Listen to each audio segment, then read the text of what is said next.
السلام علیکم ساتھیوں، میں ہوں آپ کا منہ پھٹ بندہ۔ آج ہم بات کریں گے مغل شاہی خاندان کے بارے میں، یعنی ان کی خاص ہسٹری کے بارے میں کہ ان کی ابتدا کیسے ہوئی اور وہ کیسے آگے بڑھے۔ ہندوستان میں مغلیہ خاندان کا دور حکومت دو ادوار میں تقسیم کیا جا سکتا ہے، ابتدائی اور آخر۔ ابتدائی دور میں جس میں انہوں نے ہندوستان میں اپنی سلطنت کی بنیاد ڈالی اور اسی کو سیاسی لحاظ سے مضبوط اور مستحکم کیا۔ یہ دور بابر سے شروع ہو کر اورنگزیب عالمگیر پر ختم ہو جاتا ہے۔ اس ابتدائی دور میں مغلیہ خاندان کے اراکین کی زیادہ تعداد نہیں تھی، اس لیے ملک کے وسائل پر یہ زیادہ بوجھ نہیں تھے۔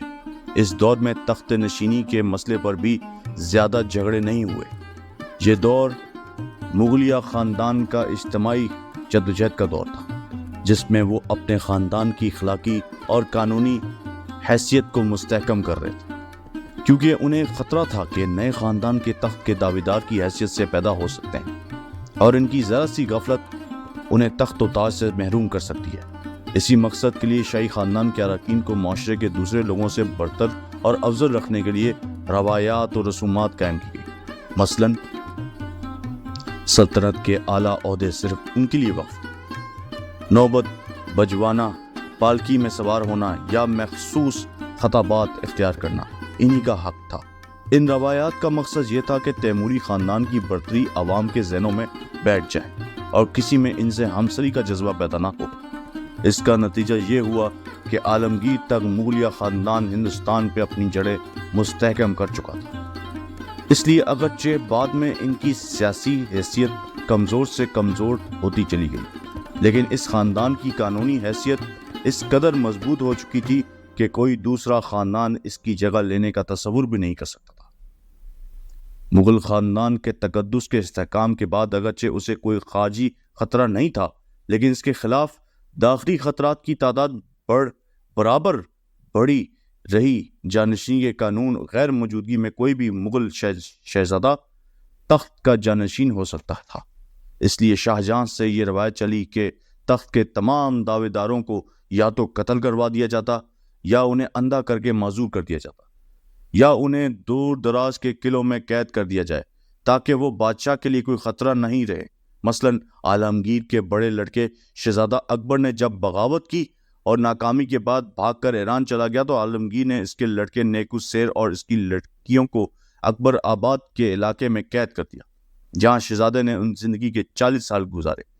1719 عیسوی میں انہیں سید برادر ان کے خلاف ایک بغاوت میں قید سے نکال کر تخت پر بٹھایا گیا، لیکن اس کی یہ تخت نشینی بھی چند روز ثابت ہوئی اور وہ پھر دوبارہ سے قیدی بنا دیا گیا۔ جہاں دار شاہ خانہ جنگی کے بعد جس میں اس کے 3 بھائی قتل ہوئے بادشاہ بنا، تو اس نے اپنے بھائی کی اولاد کو شاہ جہاں آباد کے قلعے میں قید کر دیا۔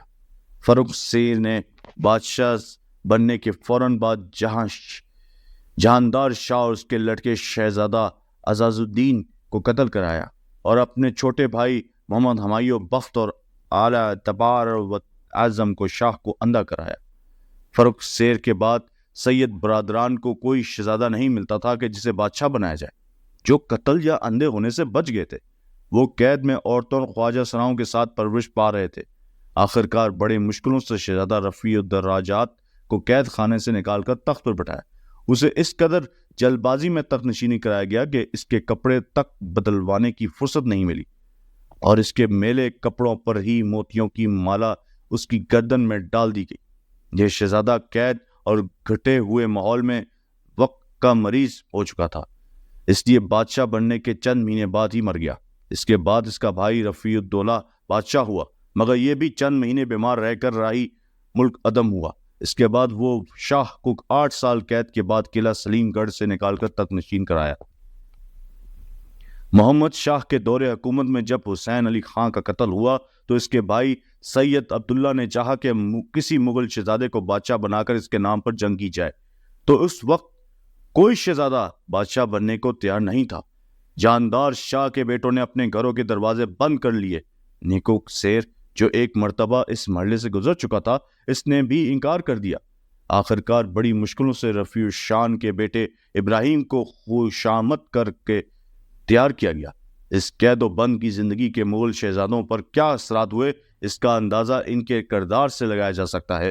قید میں ان کا واسطہ یا تو عورتوں سے ہوا کرتا تھا یا خواجہ سراؤں سے۔ اس کے علاوہ انہیں دوسرے افراد سے ملنے جلنے یا بات چیت کرنے کی اجازت نہیں ہوتی تھی، اس لیے انہیں زندگی کا انتہائی محدود تجربہ ہوا کرتا تھا۔ عورتوں میں ساتھ رہنے سے ان میں نسوانی عادات خصوصیات پیدا ہو جاتی تھی۔ جہاندار شاہ کے بارے میں مشہور ہے کہ ایک بار اس نے بھرنا تلوار دیکھی تو ڈر کر بھاگ گیا۔ آرام و آسائش اور جنسی خواہشات کو پورا کرنے کے علاوہ ان کے پاس اور کوئی مقصد نہیں رہ گیا تھا، جس کی وجہ سے وہ ذہنی طور پر بیمار رہا کرتا تھے۔ اس قید کی زندگی میں نہ تو اس کی تعلیم و تربیت ہوتی تھی اور نہ ہی حکومت کا کوئی تجربہ انہیں حاصل ہوا کرتا تھا۔ جو نسل و قید و بند میں پلی پڑی وہ کسی لحاظ سے بھی اس قابل نہیں تھی کہ بدلتے ہوئے حالات کا مقابلہ کر سکے۔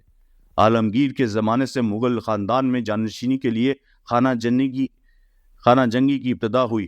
یہ خانہ جنگیاں بہادر شاہ اول، شاندار شاہ اور فرخ سیر کے زمانے میں ہوئی۔ اس کے بعد تخت نشینی کے لیے خانہ جنگیوں کا خاتمہ ہو گیا اور بادشاہ بنانے کا اختیار امرا کے ہاتھ میں آ گیا۔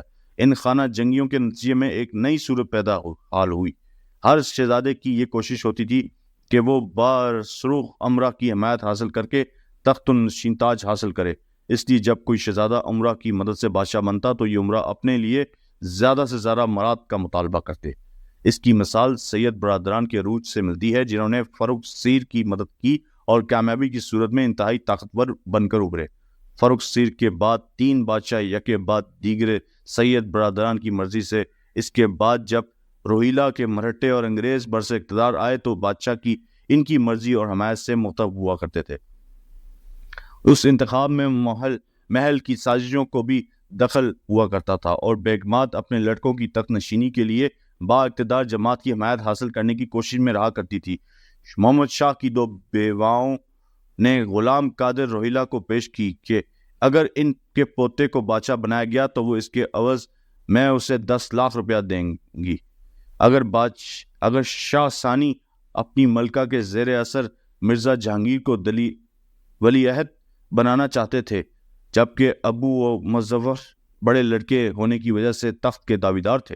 بہادر شاہ ظفر کے عہد میں ملکہ زینت محل اپنے لڑکے شہزادہ جواں بخت کو ولی عہد کرانے کی فکر میں تھی۔ وہ شہزادے جو تخت کے دعویدار تھے ان کی پرسرار اموات ہو چکی تھی اور 1897 عیسوی کے ہنگامے میں زینت محل اس امید پر انگریزوں کی طرفدار تھی کہ شاید انگریز جواں بخت کو بادشاہ بنا دیں۔ تخت نشینی کے کئی امیدوار ہونے کا نتیجہ یہ نکلا کہ ہر امیدوار یا اقتدار جماعت کو زیادہ سے زیادہ مراد ہونے دینے کو تیار ہوتا تھا۔ اس طرح وہ خود اپنے ہاتھوں بادشاہ کی عظمت آہستہ آہستہ گھٹاتے چلے گئے۔ بہادر شاہ ظفر کے دور میں ان کے جانشین اس بات پر بھی تیار تھے کہ وہ بادشاہ کا خطاب چھوڑ دیں گے اور صرف شہزادہ کہلائیں گے۔ تخت نشینی کے ان جھگڑوں نے مغلیہ سلطنت کو کمزور سے کمزور تک کر دیا۔ خانہ جنگیوں سے عمرہ مختلف جماعتوں میں تقسیم ہو جاتے تھے اور تختوں کے دعویداروں کی حمایت کرتے تھے۔ نیا بادشاہ تخت نشینی کے بعد اپنے مخالفین کو قتل کراتا اور ان کے جائیداد ضبط کر کے انہیں مختلف طریقوں سے ذلیل و خوار کرتا۔ اس کا نتیجہ یہ ہوا کہ مغلیہ سلطنت کے ستون ایک ایک کر کے گرنے لگے۔ عمرہ کی جماعتیں عہدوں، جاگیرداروں اور مال و دولت کے چکر میں ایسی پڑی کہ یہ نہ تو یہ انہیں مغل خاندان کی وفاداری کا خیال رہا اور نہ ملک و قوم کا۔ مثلا سعادت ملک نے اس وجہ سے کہ انہیں امیر عمرہ کا عہد نہیں ملا، نادر شاہ کو اس بات پر آمادہ کیا کہ وہ دلی پر قبضہ کر کے وہاں لوٹ مار کرے۔ نظام ملک آصف جاہ نے خود کو دگن میں مستحکم کرنے کی خاطر مرہٹوں کو اکسایا کہ وہ شمالی ہندوستان میں لوٹ مار کریں۔ ان حالات میں بادشاہ کا کوئی وقار نہیں رہا اور وہ بار بار عمرہ کے ہاتھوں ذلیل و خوار ہوا۔ سید برادران نے جب فرخ سید کو تخت سے علیحدہ کیا تو سپاہیوں کو حکم دیا کہ اسے حرم سے گرفتار کر لائیں۔ اسے ان حالات میں گرفتار کیا گیا کہ ان کی ماں اور دوسری شہزادیاں اس کے گرد کھڑی رحم کی درخواست کر رہی تھی، لیکن اسے گھسیٹ کر حرم سے باہر نکالا گیا اور ایک تنگ و تاریک کمرے میں قید کر دیا گیا۔ یہی بالآخر اسے قتل کرا دیا گیا۔ غلام قادر روہیلا نے مغلیہ خاندان کی عزت و عظمت پر ایسی کاری ضربیں لگائی کہ جس نے اس خاندان کو ذلت کے گہرے غار میں گرا دیا۔ اس نے شاہ عالم کو تخت سے اتار کر ان کی آنکھیں چھری سے نکلوائی۔ شہزادہ اکبر جو بعد میں بادشاہ ہوا، اسے اپنے سامنے رقص پر مجبور کیا حرم کی عورتوں شہزادیوں کو ذلیل و خوار کیا۔ غلام قادر نے بیدار بخت کو تخت پر بٹھایا، مگر وہ اس کے معزول ہوا کہ وہ ایک دن وہ بازار میں پتنگ اڑانے چلا گیا تھا۔ عماد الملک نے عالمگیر ثانی کو ایک پیر سے ملانے کے بہانے لے جا کر قتل کرا دیا۔ ان واقعات نے بادشاہ کے احترام اور تقدس کو ختم کر کے کہیں کا نہیں چھوڑا۔ وہ عمرہ کے ہاتھوں میں کٹ پتلی بن کر رہ گیا۔ جب شمالی ہندوستان میں مرہٹوں کا عروج ہوا تو مغل بادشاہ شاہ عالم ان کا محتاج ہو کر رہ گیا۔ مرہٹا سندھیا نے بادشاہ کا نگران نظام الدین نامی ایک شخص کو بنوایا۔ اس نے بادشاہ کے اخراجات کو انتہائی کم کر دیا۔ اس کا دستور تھا کہ وہ بادشاہ کو روزانہ 2 سیر چاول اور 8 سیر گوشت دیتا تھا کہ وہ اپنی مرضی سے کھانا پکوائے۔ مسالے کی ذمہ داری بادشاہ پر ہوتی تھی۔ اس کھانے کی مقدار صرف 5 آدمی بمشکل کھا سکتے تھے۔ بادشاہ کے ملازم بھی اس راشن سے اپنے لیے بچا لیتے تھے۔ اس طرح ملکہ شہزادوں اور شہزادیوں کو بھی روزانہ کھانے کا راشن دیا جاتا تھا۔ مشروب میں انہیں سوائے پانی کی اور کچھ میسر نہیں تھا۔ بادشاہ کے دسترخوان پر جو روزانہ کھانا پکتا تھا، ان میں سے کا معالج خاص اور ولی عہد اور اس کی چھوٹی لڑکی ہوتی تھی۔ اس کے علاوہ اس کی 200 بیویوں میں سے کوئی ایک نمبر کے حساب سے ایک طرح ہر ایک کا نمبر 6 مہینے بعد آتا تھا۔ بادشاہ کے ملازموں کو نظام الدین کی جانب سے کوئی تنخواہ نہیں ملتی تھی۔ 4-5 مہینے شور کرنے کے بعد 3 یا 4 آنے مل جایا کرتے تھے۔ ایک مرتبہ حیدرآباد کے نظام نے بادشاہ کو 600 اشرفیاں بھیجی جو نظام الدین کے ہاتھوں پڑ گئی اور بادشاہ کو ان میں سے کچھ نہیں ملا۔ جب ڈی ہوکبوئی مراٹھوں کی جانب سے شمالی ہندوستان کا وائس رائے ہوا تو اس نے مراٹھا حکومت کو یہ مشورہ دیا کہ بادشاہ کا الاؤنس 5000 روپیہ کر دیا جائے اور بیگمات شہزادیوں کو جاگیریں دی جائیں۔ اکبر شاہ ولی عہد کو کوٹا قاسم جاگیر میں دیا جائے، جس سے 30,000 سالانہ کی آمدنی ہوتی تھی۔ بادشاہ اور اس کے خاندان کو جو جاگیر دی گئی، اگرچہ اس سے 7 لاکھ سالانہ کی آمدنی ہوتی تھی، مگر اس میں سے کچھ نظام الدین رکھ لیتا تھا، باقی مراٹھا سرداروں کو رشوت میں دے دیتا تھا تاکہ اس کا عہدہ برقرار رہے۔ شاہ عالم جب تک نظام الدین کی نگرانی میں رہا کھانے سے محروم رہا، لیکن بیرون کے زمانے میں ایک فرانسیسی افسر کی نگرانی میں تھا، اس وجہ سے اس کے ساتھ بہتر سلوک ہوا۔ اس نے کئی بار سندھیا کو لکھا کہ اس کا الاؤنس اسے بالواسطہ ملا کرے تاکہ اس تک آتے آتے جو رقم خود برد ہو جاتی ہے وہ نہ ہوا کرے۔ جب انگریزوں نے 1803 عیسوی میں جنرل لیگ کی رہنمائی میں دلی پر قبضہ کیا تو شاہ عالم مرہٹوں کی قید سے چھوٹ کر انگریزوں کی قید میں آ گیا۔ اگرچہ انگریز گورنر جنرل دہلی نے اس کا اظہار کیا کہ مغل بادشاہ کی حالت کو بہتر بنایا جائے گا، مگر عملی طور پر ایسا نہیں ہوا۔ ان حالات کا خاتمہ جب ہوا جب Shah Alam East India company کی حفاظت میں آیا اور عمرہ کی جگہ کمپنی نے لے لی۔ اس کے بعد مغل بادشاہ کی حکومت محدود ہو کر لال قلعے میں رہ گئی۔ کمپنی نے اپنی سیاسی طاقت مستحکم کرنے کے لیے کوشش کی اور مغل بادشاہ کی طاقت آہستہ آہستہ ختم کر دی جائے۔ چنانچہ دلی کے ریزیڈنٹ مٹکاف نے بادشاہ کو منع کر دیا کہ دوسرے ہندوستانی حکمرانوں کے تحفے نہ تو قبول کریں اور نہ انہیں کسی قسم کے تحفے بھیجیں۔ آئندہ سے وہ کسی ہندوستانی حکمران کو کوئی خطاب نہ دے۔ کمپنی کے عہدیدار بادشاہ کو کمپنی کا وظیفہ خوار سمجھتے تھے اور اس وظیفے کو کمپنی پر بار سمجھتے تھے، اسی لیے وہ بادشاہت کے اس ادارے کو آہستہ آہستہ ختم کرنا چاہتے تھے۔ یہ ایک حقیقت ہے کہ مغل بادشاہت کا خاتمہ تاریخی مقدر بن چکا تھا۔ اگر 1897 کا ہنگامہ نہیں ہوتا تو تب بھی مغل بادشاہت کا خاتمہ نہیں تھا، ایک یقینی تھا۔ 1857 نے اس خاتمے کو ایک المیہ بنا دیا۔ دوسری صورت میں یہ خاتمہ بغیر کسی رنج و افسوس اور ماتم کے ہوتا۔ شاہ عالم جب انگریزوں کی حفاظت میں آیا تو انہوں نے اسے قلعہ مالی کے بالکل آزادی دے دی جہاں بادشاہ کی مرضی و قانون چلتا تھا۔ شاہ عالم اس کے جانشینوں کے لیے مغل خاندان اور اس کے بڑھتے ہوئے اراکین کی تعداد ایک مسئلہ بن گئی تھی۔ بادشاہ ہونے کی حیثیت سے اور وہ اپنے خاندان کا سربراہ تھا اور اس کی ذمہ داری تھی کہ وہ اپنے خاندان کی کفالت کرے۔ مرہٹوں کے زمانے میں اسے جو پنچ ملتی تھی اس سے وہ اپنے خاندان کا پورا نہیں کر سکتا تھا۔ 1789 عیسوی میں اسے 17,000 روپے ملتے تھے جبکہ اس کا خرچ 45,000 روپیہ تھا۔ 1836 عیسوی میں اسے 11,500 پینشن ملتی تھی جس سے اس کے اخراجات پورے نہیں ہوتے تھے۔ اکبر شاہ کے زمانے میں اخراجات اس قدر بڑھ چکے تھے کہ عیسائی خاندان کے افراد قلعے میں غربت اثرت کی زندگی گزار رہے تھے۔ 1809 عیسوی میں دہلیز نے 90,000 روپے کا وظیفہ مقرر کیا، لیکن مغل خاندان کے اراکین کی تعداد اس قدر بڑھ چکی تھی کہ اس رقم سے اس کا گزارا نہیں ہوتا تھا۔ جب اکبر بادشاہ نے خواجہ فرید کو وزیر مقرر کیا تھا تو انہوں نے 3 طریقوں سے اخراجات کم کرنے کی کوشش کی۔ اول یہ کہ تمام شہزادوں اور بیگمات عملہ کی تنخواہوں سے 10 روپے فیصد تنخواہ کم کر دی۔ دوائم شاہی باورچی خانہ اور بعض شاہی خانے بند کرا دیے۔ سوئم دیوان عام کی چھت میں جس میں سونا اور تانبا تھا، اس کا سونا تانبا الگ کر کے اس کے سکے ڈھلوائے اور اس سے قرضہ ادا کیا، اور اس پر دلی کے لوگ کہا کرتے تھے کہ چاندی کی چھت نادر شاہ نے لوٹی اور تانبے کی خواجہ فرید نے۔ لیکن یہ ایک وقتی حل تھا، اس لیے اس سے اخراجات کی تنگی کا مسئلہ حل نہیں ہوا۔ مالی وسائل کی کمی نے مغل بادشاہ کی سماجی معاشرتی زندگی کو متاثر کیا۔ بادشاہ بیگمات اور شہزادوں سے زیورات اور جواہرات بیچ کر گزارا کیا۔ مرہٹوں، جانٹوں، روہیلوں، نادر شاہ اور احمد شاہ کے ہنگاموں میں قلعہ مال کئی بار لٹا۔ مغل بادشاہوں کا جمع شدہ خزانہ برباد ہوا، قلعے کی دیواروں اور فرش کو کھود دیا گیا۔ غلام قادر روہیلا نے شاہی کتب خانے کی کتابوں تک کو بیچ ڈالا۔ اس لیے آخری عہد میں مغل خاندان عبرت دردناک تصویر پیش کرتا ہے۔ اس کی محلاتی زندگی کا نقشہ وہ یورپی سیاہ عورتوں نے کھینچا ہے جنہوں نے قلعہ مالی میں ان کی خان کی زندگی دیکھی۔ فینسی پارکس محل کے بارے میں لکھتی ہیں، وہ برآمد جس میں وہ رہتے تھے، برآمدہ اور کمروں کے درمیان کا راستہ، یہ بالکل سادے تھے اور ان میں کوئی خاص چیز نہیں تھی۔ ایک نوجوان شہزادے مجھے محل کے مختلف حصوں میں لے گیا اور میں اس کے ساتھ ایک شاندار ایوان میں داخل ہوئی جہاں کسی زمانے میں فوارے چلا کرتے تھے اور اس کی چھت پر رنگ ہوتا تھا۔ اس پر سونے کا تاما ہوا کرتا تھا، لیکن اس کی جگہ اب جہاں فوارے تھے کالا اور گندا پانی جمع تھا جسے کہ باورچی خانے کی نالی سے آیا ہو۔ ملکہ سے ملنے کے بعد نینسی پارکس کے تاثرات تھے کہ ذرا ان کی غربت دیکھو۔ بادشاہوں کی نسل کی یہ مفلوک حال قدیم زمانہ میں رخصت کے وقت یہ مہمانوں کے گلے میں موتیوں کی مالائیں اور قیمتی جواہرات ڈالا کرتے تھے، لیکن جب شہزادی ہدایت النساء بیگم نے اپنی غربت کے زمانے میں سفید یاسمین کے پھولوں کا تازہ ہار میری گردن میں پہنایا تو میں اس قدر احترام سے جھکی کہ جیسے وہ دنیا کی ملکہ اعظم ہو۔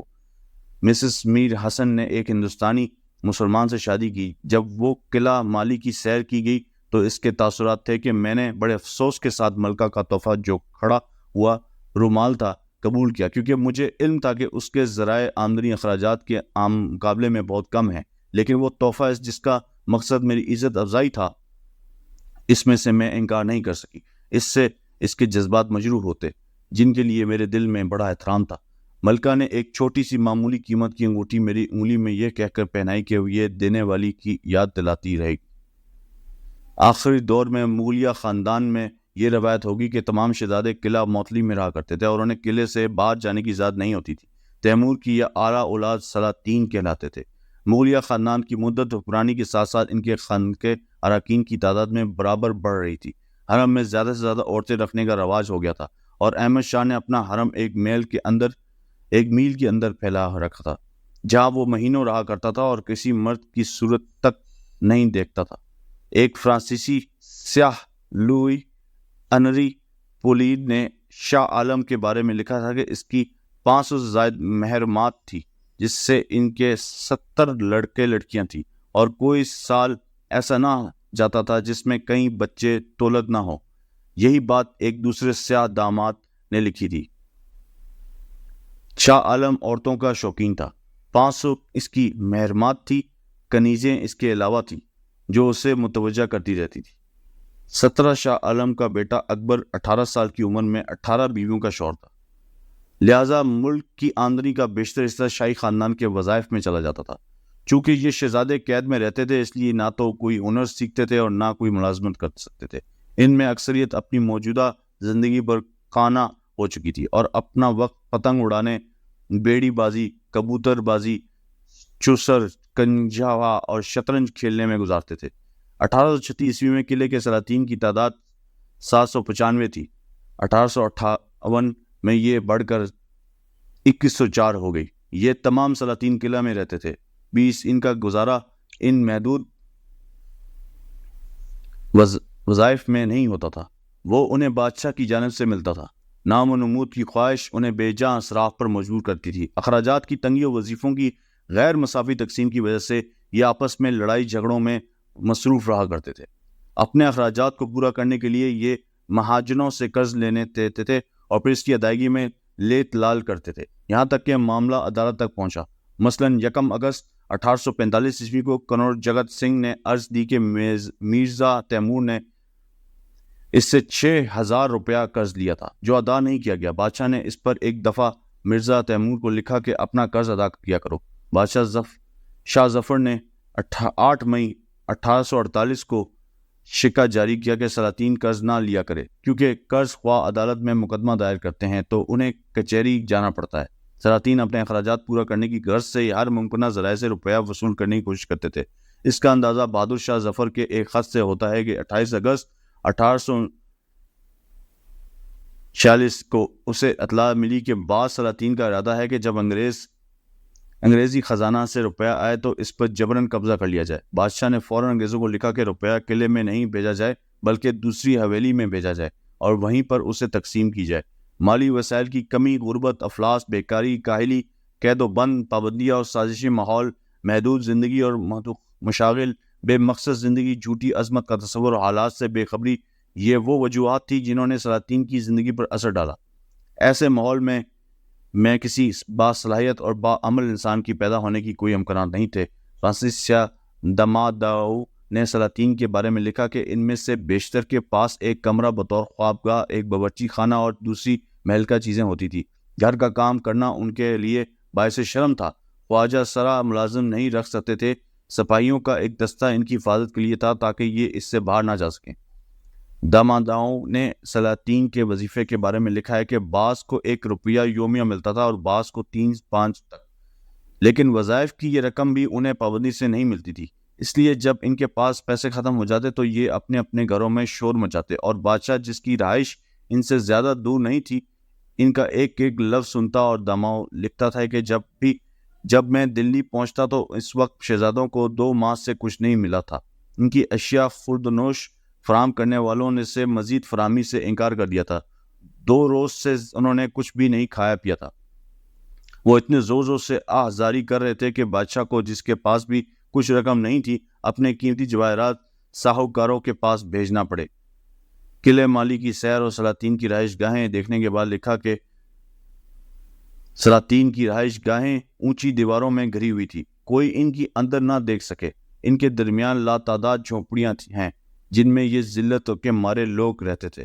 جب کبھی قلعے کا دروازہ کھلتا ہے تو ان غریب، مفلس، نیم برہنہ، نیم بھوکے لوگوں کا ملحلہ ہوتا تھا، اور وہ یہ ہمارے ارد گرد کھڑے ہو جاتے تھے۔ ان میں سے کچھ کی عمر 80 سال سے زیادہ تجاوز کر گئی ہے، یہ بچپن ہی سے یہاں قید رہے۔ ان میں سے کچھ نوجوان ہیں، کچھ بادشاہ کے بچے ہیں جن کی ماں یا تو مر گئی ہیں یا ٹھکرا دی گئی ہیں۔ سلاطین کی ان حالت کو دیکھ کر کمپنی نے اس مسئلے کی طرف توجہ دی کہ کیا حل تلاش کیا جائے۔ ایک تجویز یہ تھی کہ ان کے لیے قلعے میں ایک کالج کھولا جائے تاکہ تعلیم کے بعد انہیں کمپنی کی اعلیٰ ملازمت دی جائیں، لیکن پھر یہ بھی سوچا گیا کہ اگر تعلیم کے بعد انہیں ملازمت نہیں ملی تو اس صورت میں یہ ان کے لیے زیادہ خطرے کا باعث ہوں گے۔ اس لیے آخر میں انہوں نے یہ فیصلہ کیا کہ انہیں انہی کے راستے پر چھوڑ دیا جائے تاکہ یہ خاموشی سے عوام کے ہجوم میں گم ہو کر ختم ہو جائیں، کیونکہ جب یہ عوام میں ملیں گے تو بے چینی، بے اطمینانی پیدا کریں گے، کیونکہ یہ ہر جگہ سوائے برائی کے کوئی اچھائی نہیں کریں گے، لہٰذا انہیں معاشرے میں آزاد چھوڑ دیا جائے۔ اس طرح یہ ہر جگہ اپنی بدکرداری، بدماشی، کمینہ پن سے لوگوں کو مایوس کریں گے۔ اس طرح سے ان کے نام کی عظمت آہستہ آہستہ ختم ہو جائے گی اور یہ خود بخود خاموشی سے گمنامی میں ڈوب کر ختم ہو جائیں گے۔ 1857 کے ہنگاموں میں جب باغی فوجیوں نے بہادر شاہ ظفر کو اپنا رہنما بنایا تو بہت سے شہزادوں کو فوج میں اعلی عہدے دیے گئے، لیکن انہوں نے اس ہنگامے کے دوران کسی اعلیٰ اخلاق کا مظاہرہ نہیں کیا۔ 1857 کے انقلاب کی ناکامی کے بعد مغل بادشاہت کا خاتمہ ہوا۔ بہادر شاہ ظفر 1862 میں رنگوں میں فوت ہوا۔ اس کے 2 لڑکے 1858 میں میجر ہڈسن کے ہاتھوں مارے گئے۔ ایک لڑکا شہزادہ فیروز بھاگ کر مکہ چلا گیا اور بقیہ زندگی وہیں گزاری۔ ایک اور شہزادہ فخر الدین ایک انگریز کے ہاتھوں زخمی ہوا اور ایک معذور کی حیثیت سے دلی میں جیتا رہا۔ بقایا سلاطین جنگ کے بعد قلعے چھوڑ کر بھاگے اور در بدر کی ٹھوکریں کھا کر زمانے کے ہاتھوں گمنامی میں روپوش ہو گئے۔ تاریخ کا یہ دستور رہا ہے کہ ایک حکمران خاندان جو صدیوں میں اپنا اقتدار مستحکم کرتا ہے، وہی خاندان زوال کی حالت میں امرا کے ہاتھوں ذلیل و خوار ہوتا ہے، اور شاہی خاندان کے اخراجات پورا کرنے کے لیے ساہوکاروں سے سود پر قبضہ لے۔ ساہوکار طبقے کی اہمیت اس وقت اور بڑھ گئی جب چھوٹی چھوٹی ریاستیں وجود میں آئی۔ ان کے راجاؤں اور نوابوں کی پاس آمدنی کے ذرائع کم ہوتے تھے۔ ان میں سے جب کبھی جنگ ہوتی یا انہیں مجبوراً خراج کی ادائیگی کرنی پڑتی یا بغاوتوں کو کچلنے کے لیے فوج بھرتی کرنی پڑتی تو اس صورت میں یہ بھی ساہوکاروں سے سود پر رقم لیتے تھے۔ اس کا نتیجہ یہ ہوا کہ ملازم پیشہ، امرا، جاگیردار اور بادشاہ راجا سب ہی ساہوکاروں کی سود پر لی ہوئی رقم پر گزارہ کرنے لگے، جس کی وجہ سے وہ اس قابل نہیں رہے کہ خود کو مالی طور پر آزاد کر سکیں، اور یہ ساہوکار طبقہ نہ صرف معاشی طور پر بلکہ سیاسی طور پر بھی طاقتور ہو گیا۔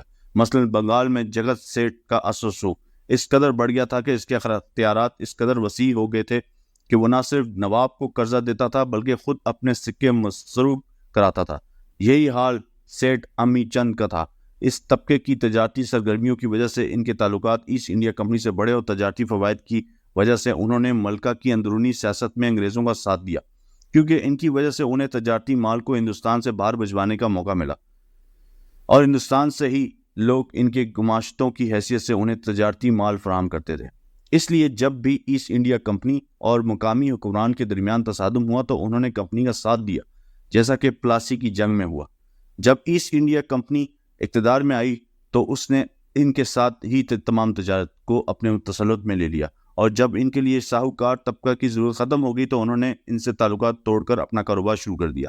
اس لیے کمپنی کے بعد بدلتے سیاسی معاشی حالات میں ساہوکار طبقہ بھی ختم ہو گیا، کیونکہ نہ تو عمرہ کا طبقہ رہا، نہ ان میں سے سود پر روپیہ لیتا، نہ حکومت کے ملازمین جنہیں پابندی سے تنخواہیں نہیں ملتی تھی، اور نہ ہی چھوٹی حکومتوں کے حکمران، کیونکہ کمپنی نے ان کے دفاع کی ذمہ داری سنبھال لی تھی۔